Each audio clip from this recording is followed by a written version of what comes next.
Hi, I'm Tim, and welcome to WatchYouWant.com. Thanks for logging on. Today, we're looking at one of my all-time favorite watches. I've done a lot of Rolex Cosmograph Daytona reviews through the last couple of months, and every variant of this watch has its own special character and its own special hook, the appeal that just tugs at my heartstrings, and really, I could wax eloquent about every single model because they've all got something to recommend them.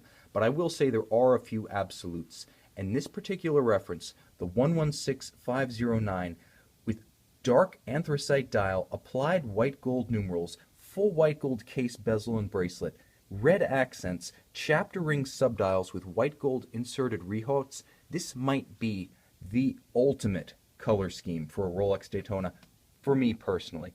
I'm opining, but then again, it's my video, I get to opine. I don't think you can find a more sporty look for a Daytona. In this day and age, the combination of the red and the anthracite and the white gold, it just screams like Darth Vader to me. I don't know, but there's something otherworldly about the way all of these features play on this dial. And this is one of those times when I really weep for you out in cyberspace because the iPhone just does not do justice.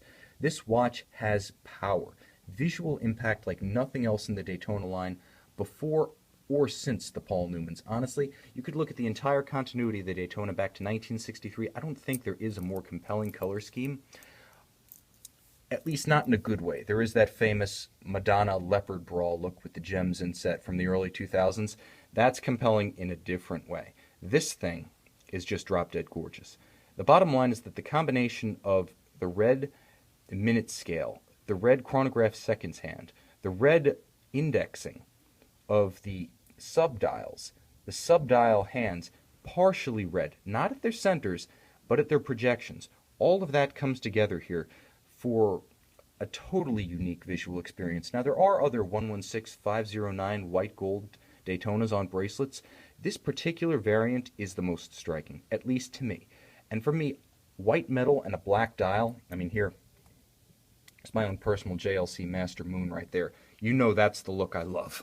The bottom line is this watch just sings to me, and you can see it on my 6 1/3 inch wrist, that's 16 centimeters for our metric friends, wears beautifully. I feel it wears with more wrist presence and more visual impact than any other Daytona reference, strictly because the combination of that white gold into the black dial just explodes. You can see this watch from across the room. It says, I'm special, and this watch really is. Now, this is the in-house Rolex Daytona movement, so it has a lot of the refinements that the previous Zenith-based caliber did not have, such as the vertical clutch. The chronograph seconds hand engages more smoothly when it starts, stops, and resets.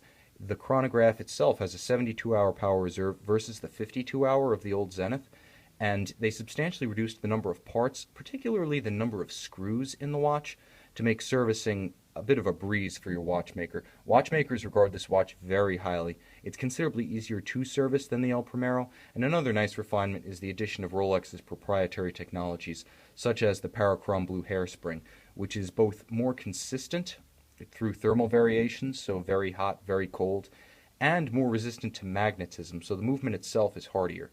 Now, all the traditional virtues of the old El Primero have returned.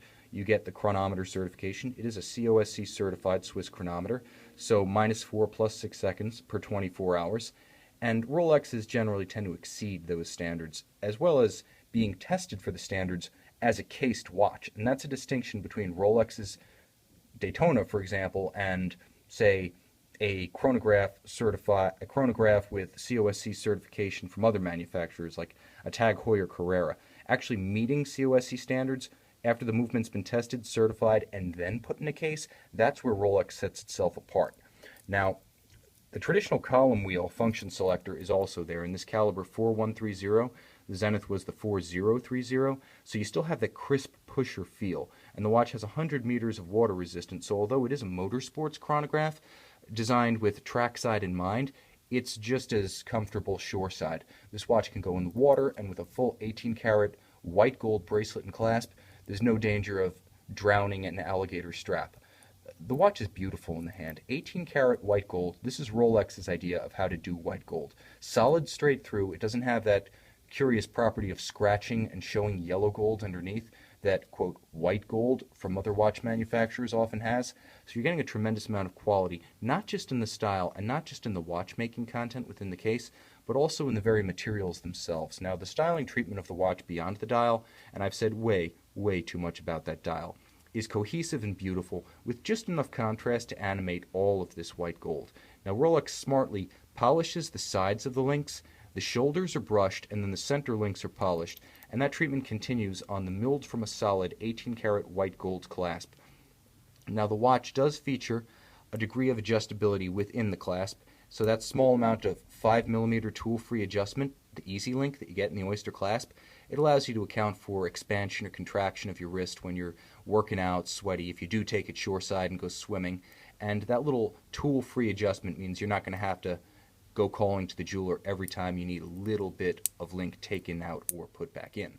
The bottom line is that the watch feels like a treat in the hand. White gold is probably the most discreet and personal of the golds. It's a precious metal that gives very little away because from an arm's length it reads as steel. It's like a secret between you and your watch, a well-kept secret. But the man with this on his wrist always knows the truth. This watch tells no lies. And with a dial like that, who needs gold? This thing is gorgeous. The gold is just like the icing on the cake, and that in-house movement, that's for the watch nerds, the true connoisseurs. Anyone can appreciate the aesthetic of this Rolex Cosmograph Daytona 116509, one of the best looking references of all time in the entire Daytona continuity. Granted, I'm editorializing, but like I said, it's my party, it's my video, and I'll cry over this one if I want to when it's finally sold. The bottom line is this Rolex Daytona is available with extensive factory documentation and accessories in outstanding condition on our website, watchyouwant.com. If you're Tim and this is watchyouwant.com, this just might be the watch you want.